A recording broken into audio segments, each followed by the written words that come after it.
Welcome back to JoyTCG, where it's Final Fantasy TCG all the time. We've got a treat today. It's a mono ice build on the right that I put together, and a mono lightning build on the left that I also put together. We're seeing which one has a chance here to see how it flies, and lightning player is going to go first. So lightning player has he's still getting his deck together here, and he is drawing.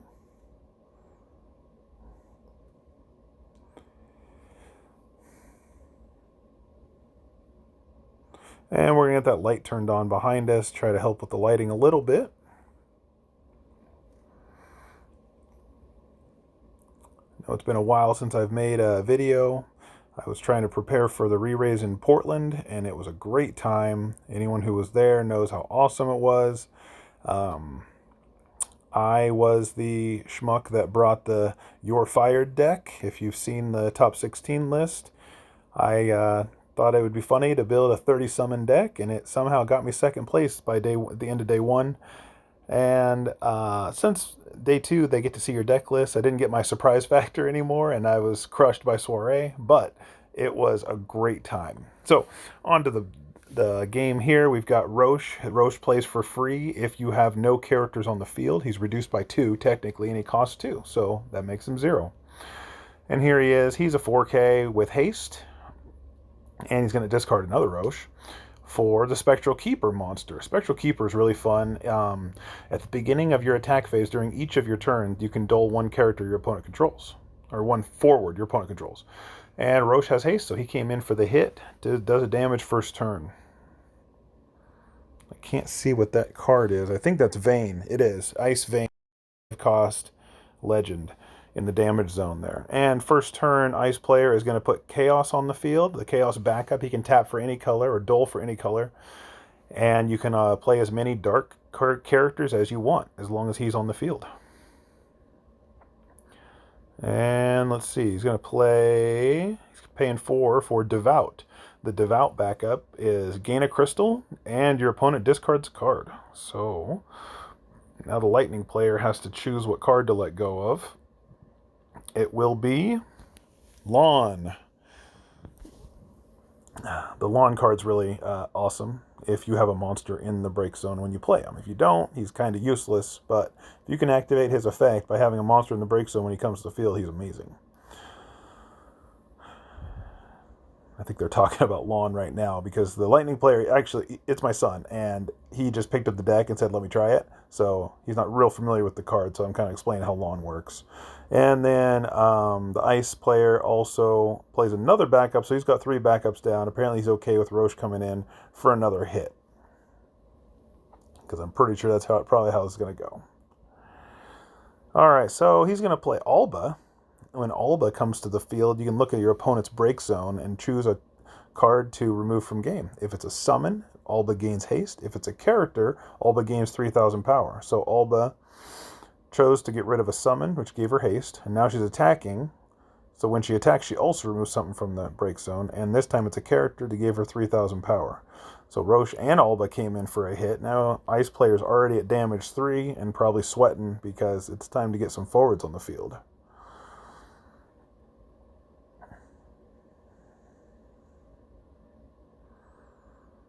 But he does have Arcanist available now to block, or prevent, I shouldn't say block. It prevents the characters or forwards of that cost from attacking that turn.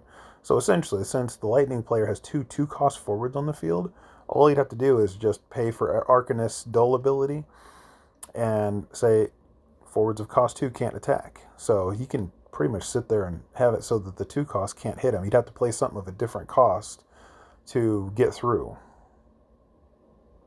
See how this turns out here. Lightning player looking through his break zone. He's going to dump 4 for Reeve. When Reeve comes to the field, you can choose a lightning forward of 2 or less and play it to the field. So he chose Sid Previa, 1 cost Sid Previa. I'm not sure why, but Sid Previa comes to the field. He gives haste to another forward, not himself. but the other two forwards already had haste, so it was just another character on the field, probably, or forward. So the ice character did do as I expected. He doled Arcanist and paid 2 to prevent the 2 cost from attacking that turn, which means that the lightning player had no one to attack with, so he passed turn. And Reeve's other ability, if you're interested, is, or other text, I should say, not really an ability, is as long as the forward that he brings to the field is on the field, he does not activate during your activate phase. So as long as Sid Previ is on the field, Reeve will remain doled. Ice player taking some time here, figure out what the best way is to deal with this. He's got that Spectral Keeper that's going to dole something every turn. So he's got to figure out a way around that, break it, or play multiple forwards so that he has to choose between multiple options. He's going to pay 2, it looks like, for something.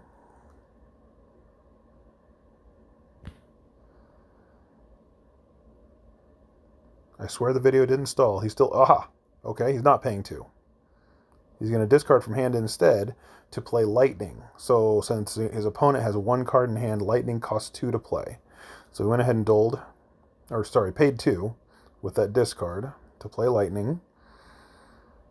And he pays 1 for Shantoto, because Shantoto is reduced by 3 if your opponent has 1 card or less in hand. And when Shantoto comes to the field, you can grab a character from your break zone and put it in your hand. The character he grabs from the break zone is Ysayle. I don't know if you can see it very well, but when she's on the field, she can dole, and you can play an ice forward of cost 5 or less to the field. Dole and break, sorry. And then also Lightning, if you're not familiar with that card, it's the Legend Lightning from Opus 15. She costs 1 more for every card in your opponent's hand. She costs 1 as the base price. And then she gains 1,000 power and haste if you have 1 card or less in your hand. And at the end of your turn, if both you and your opponent have no cards in hand, she deals your opponent a point of damage. So at this point, his opponent has 1 card in hand, and he has no cards in hand. So Lightning does have haste. Let's see if he attacks or not. He did not. He chose not to attack because of that Spectral Keeper, probably. Keeping him... reaches across and moves Reeve over. So as a helpful reminder for myself when I'm playing the Lightning deck, I keep Reeve in line with the card that he brought to the field so I can remember that that is what's attached to Reeve, so I don't activate him during my activate phase. So here he comes, trying to figure this one out. He's got, I don't know, Lightning player has some weak guys on the field, but he's got the advantage in the Spectral Keeper, making the Ice player nervous over there because he can choose something dull. And he does. He enters the attack phase and dulls Lightning. Then he attacks with Alba. Alba removes something from the break zone. Looks like there's only characters left to choose from. And I think he's going to choose Emperor, probably. He's flopping it around. Hey, choose the Emperor. Nope, he chooses Snow to get rid of, so the Emperor stays. And Alba, and he chose not to block, so Alba comes through, and there's a Vayne, another Vayne, in the damage zone. I guess that guy's not going to see any play this game. And let's move to Ice player. Okay, so he passed turn. Ice player gets to draw. Let's see if he can use that Ysayle to his advantage and play a 5-cost Ice forward or less.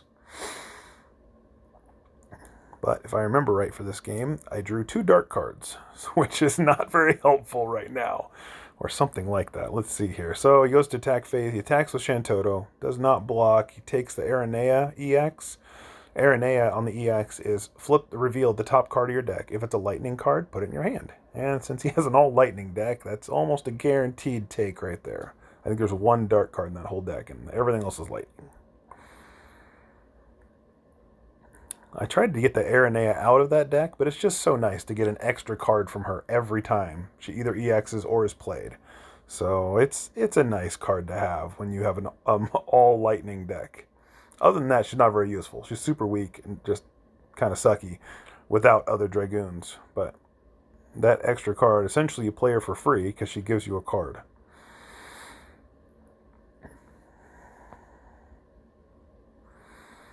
So, as you saw, the ice player passed turn back to the lightning player. He left all his backups up, which tells me that he's ready to use Arcanist's ability again to stop the 2 costs from attacking. We'll see if that is what happens.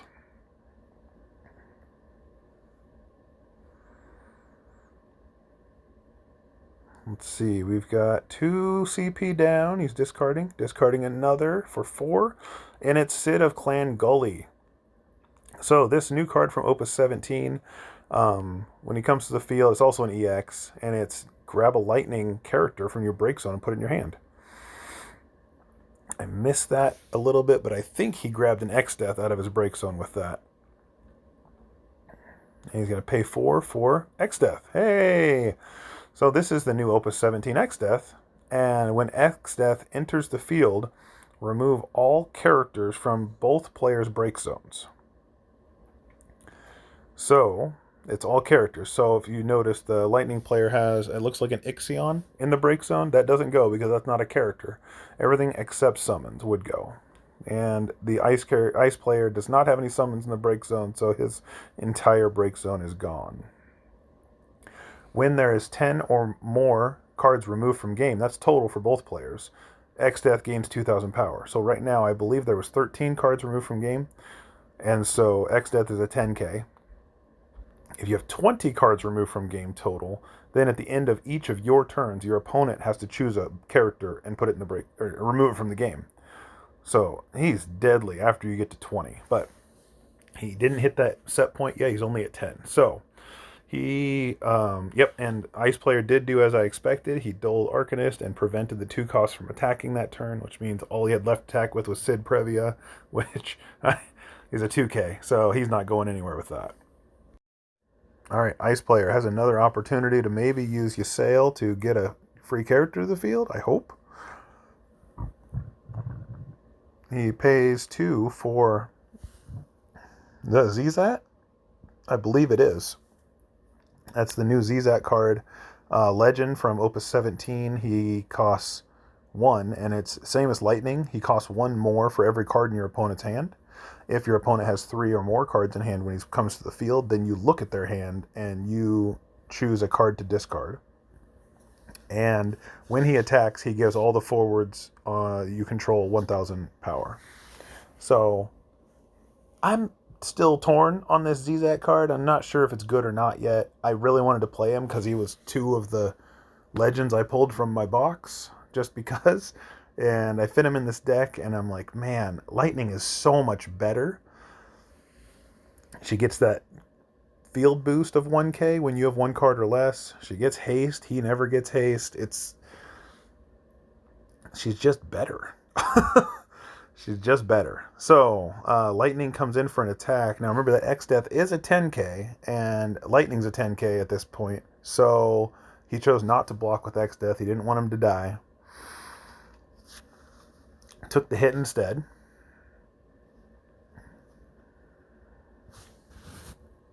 Or is that Charlotte that was played? Gosh, I cannot see.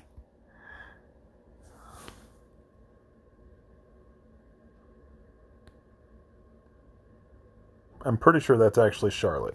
So, back to Charlotte. Charlotte forces your opponent to choose her with summons or abilities if you're not familiar with Charlotte. And at damage 3, she gains 2,000 power. And if she takes damage, it's reduced by 2k. It is Charlotte. You just pointed at him.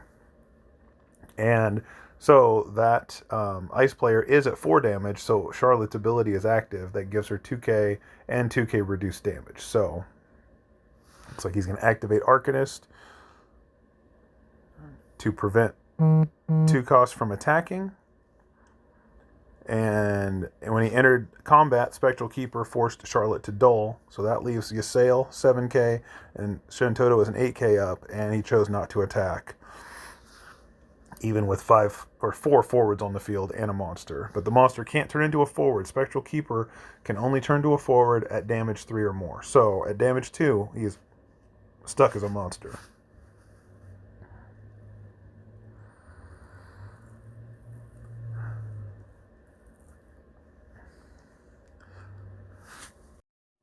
And here we are on the Ice Player's side. Man, I'm hoping he can get that Ysael to do some work for him here. I know he's got some 5-cost ice characters or ice forwards that would love to see some play. Well, Vayne, there's 2 of them in the damage zone, and Necron. Those are all 5-cost forwards, so maybe he doesn't have that many left. And he puts down his hand, 4 cards in hand, and he picks it up. Nope, back down.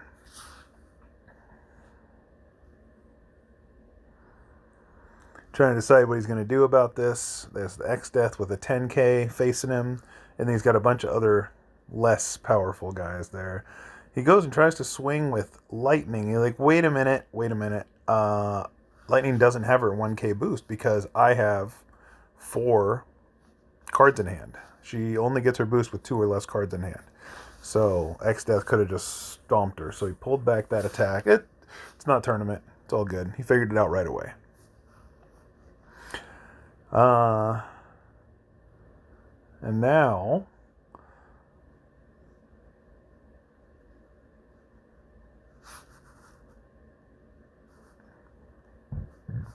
instead he's going to swing with Shantoto. Because, I mean, after Shantoto comes to the field, he's not all that useful. Probably clearing the space for another Shantoto. Lets Shantoto die to Exdeath. Then he swings in with Ysael. And the lightning character blocks with Alba. Okay, so he did get rid of a forward on the lightning character's side that way, but both characters lost, or both players lost 1 forward there.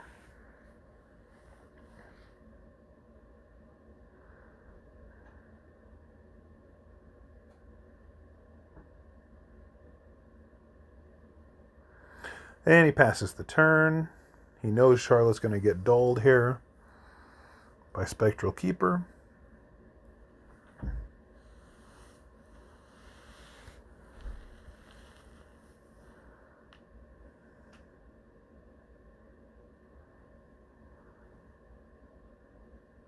Which will only leave Lightning up to block, so hopefully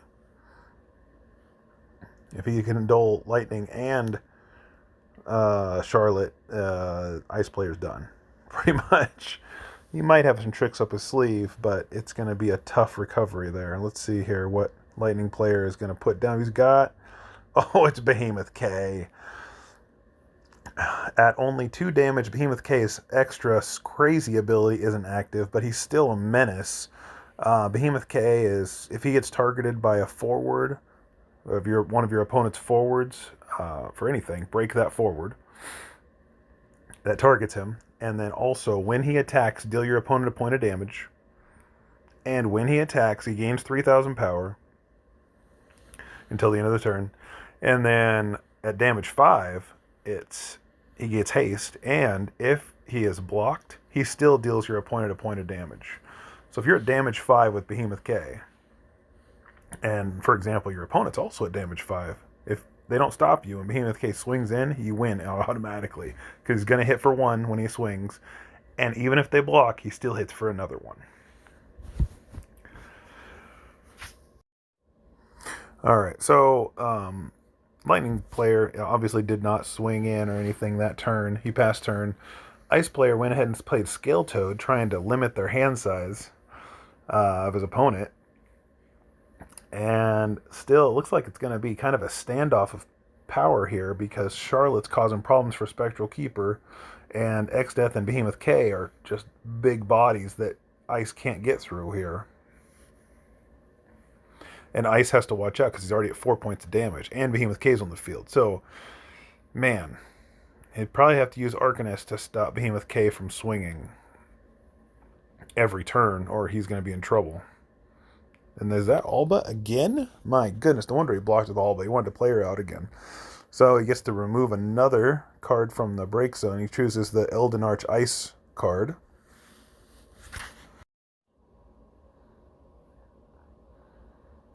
And that gives Alba 3,000 power, but not haste. So she cannot attack this turn, even if she wanted to.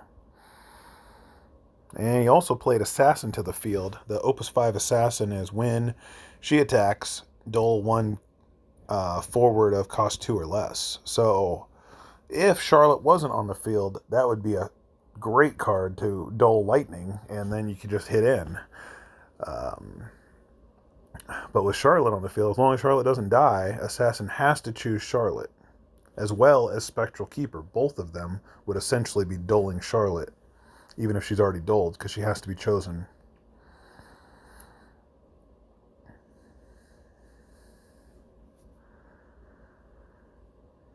And he chooses to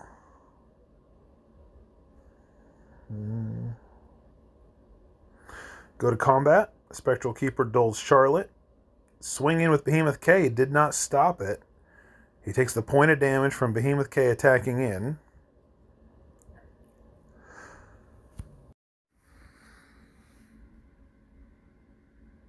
And Behemoth K, when he comes in, he hits for a damage, and then and at the same time, he gains 3,000 power.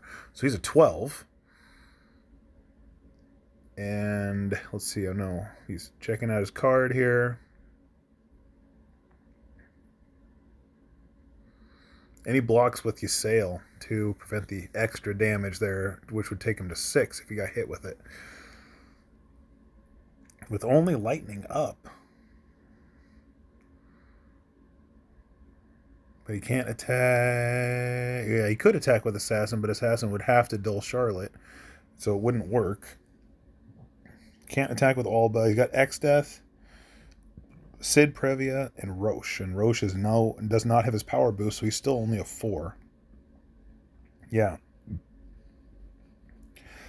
That was probably the right move, not finishing off all the attacks. His lightning would have just blocked everything except Exdeath and killed them all.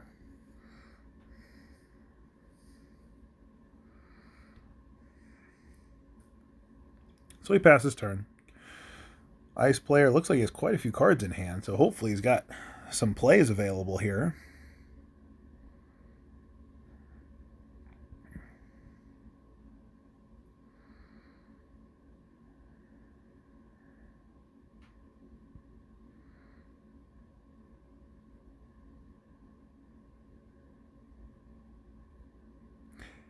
And he's still trying to consider his options. Not very many cards in the break zone for either player, really.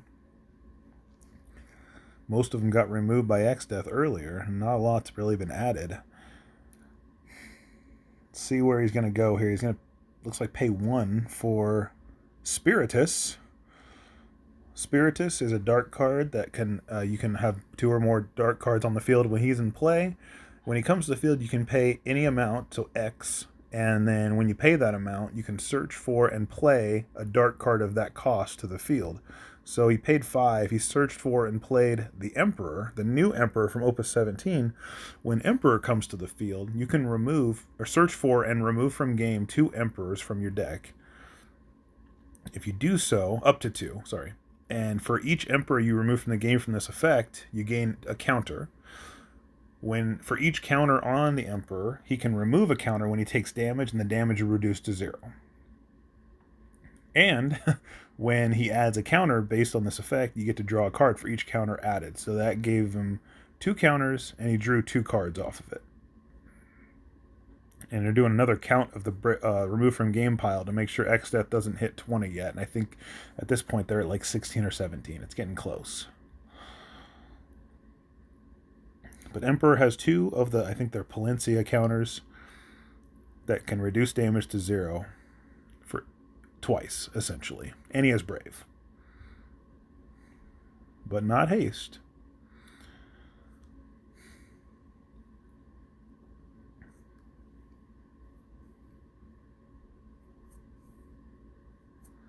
Let's see if he's able to do anything with this group here. I don't think so, considering Exdeath is staring him down with a 10k. The Emperor's a 9. Lightning, I think right now, is still a 9 because I think he has too many cards in hand. Yeah, he has 4 or 5. Looks like, I think 4 cards in hand. But Charlotte's still in play as well as the protection piece.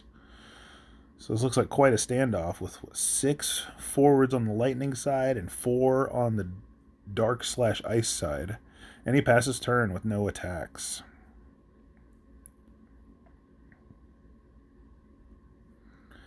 And Spiritus has another ability that I didn't mention, is if another dark forward other than himself leaves the field, or sent to the break zone, I think is how it's worded, then you get to choose one forward your opponent controls and remove it from the game. So if the Emperor dies before Spiritus, Spiritus will activate. So that's another danger piece you got to watch out for. So you got to really deal with Spiritus first before you get rid of another dark card when he's on the field. Which is usually not hard. He's wimpy, but you still have to deal with him first.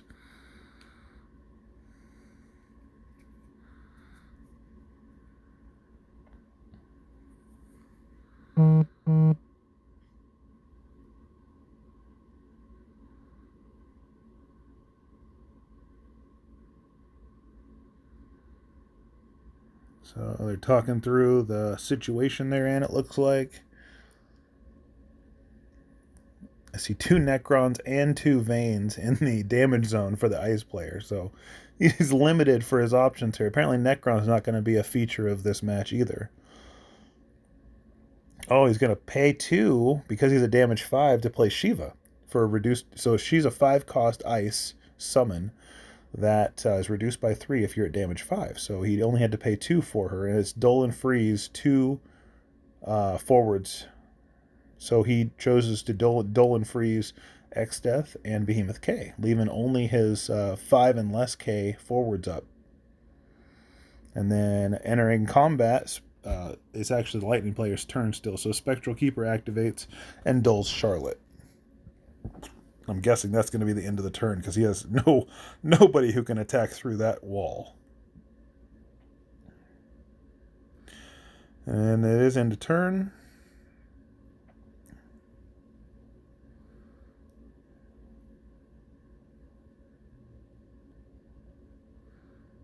Oh, and at the end of turn, that's why the card just appeared in the break zone there.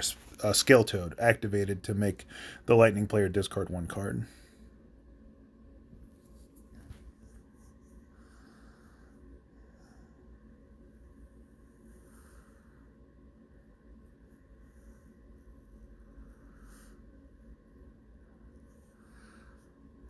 Alright, looks like Ice player dulls 2, discards, looks like 2 more. Aha! To play 6-cost Dark Eldenarch from Opus 6. His ability is, when Eldenarch leaves the field, return him to your hand. So he will just, if he comes to the field, he never disappears. He goes back to hand. You got to pay 6 to put him on the field again. But the purpose of him usually in a deck is to use his special, which is take another turn after this one, and then if at the end of that turn you lose the game. So you pretty much, it's a big win or big lose move. You can do 2 turns in a row, and if you win during the second turn, you win. And if you don't win during the second turn, you lose. So he's a big high risk, high reward card that I love because it's just funny. And people are like, no, you're not gonna. Yep, yeah, I'm gonna try it. I'm going for it. So what we've got here is he did swing with Charlotte, and he swung with the Emperor. The Emperor has Brave. And it looks like he's considering, do I hit with Lightning or not? And then I think he noticed that puts him at damage 4 right now. If he swings again, that'll put him at damage 5, activating Behemoth K's ridiculous ability. So I think he's trying to avoid that, and he stops at damage 4, so he doesn't go ahead and activate Behemoth K's crazy ability. We've got some small observers here trying to see how it's going.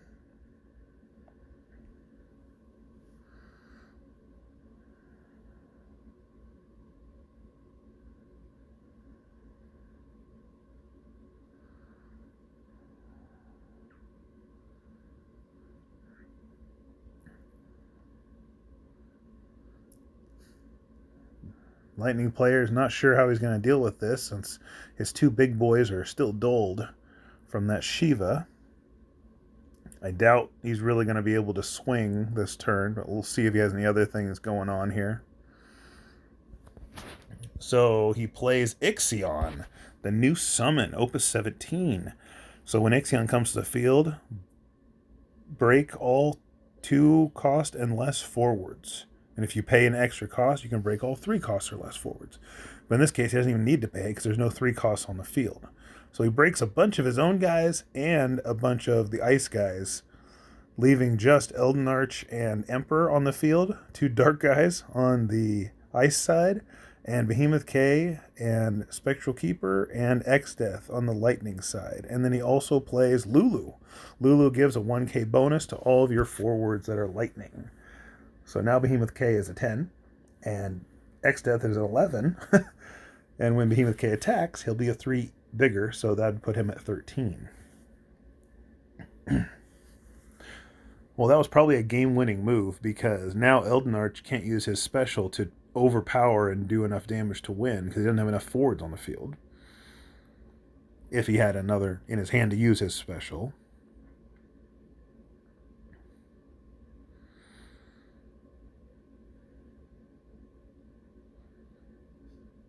And he doesn't have a few cards in hand. He's going to pay 1 for Zizat. This is the Zizat card I was talking about earlier. So he is costs 1, and then for every card in your opponent's hand, he costs 1 more. So my opponent has 0 cards, so he was able to just bring him out for 1. And then the other effect is if your opponent has 3 cards or more in hand, then you get to look at their hand and discard 1, which is an effect this time. And also when he attacks, give a 1k bonus to all your forwards, including himself. It's kind of like the light Tidus from the starter set, but the Tidus gives you a 2k boost to all your forwards, which is just awesome. I kind of wish Zizat being a legend would be a 2k boost, but he is only 1.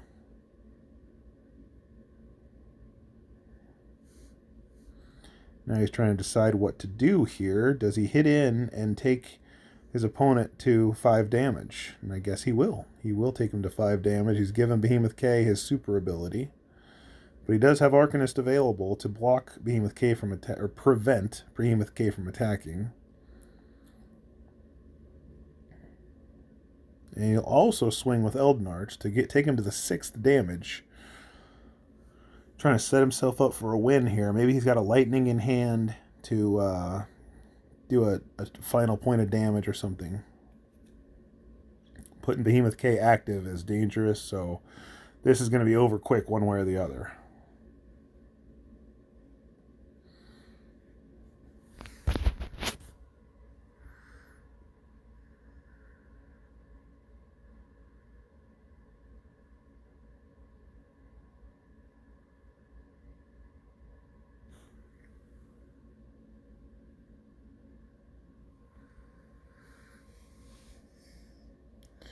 Alright, so Lightning player brings Lawn to the field. Lawn is an awesome card if you have a monster in your break zone, but he did look through his break zone and saw that there was no monster in there, so he doesn't get to activate him. If you have a monster in your break zone, you can remove it from the game when Lawn comes to the field.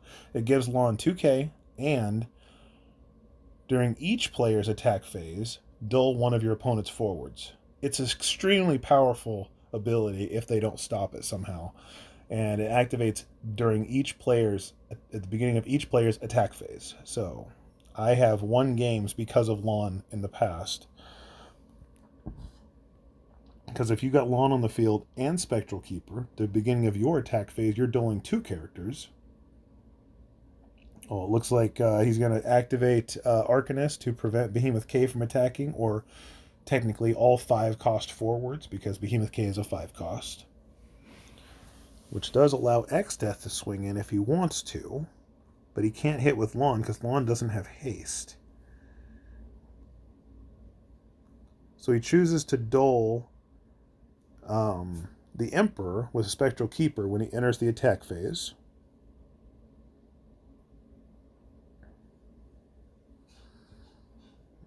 Behemoth K can't attack to win, so he's got Exdeath left. Let's see what he does here.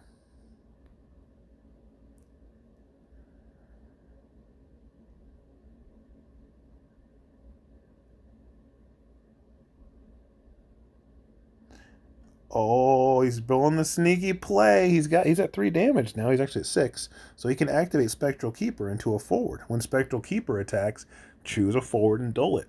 He can dull down the last forward. Now Spectral Keeper comes in for a hit, and no forwards can block. And there's the finish. Exdeath for the 7th damage. Woo, Lightning pulls it out. Excellent game. I'll post the deck list in the comments. I loved it. It was fantastic. Shows you Mono Ice might have a chance, or the Lightning deck has just got lucky, or maybe both of these are just bad because I built them both from scratch. So let me know what you think. If you got any ideas of how to make them better, let me know.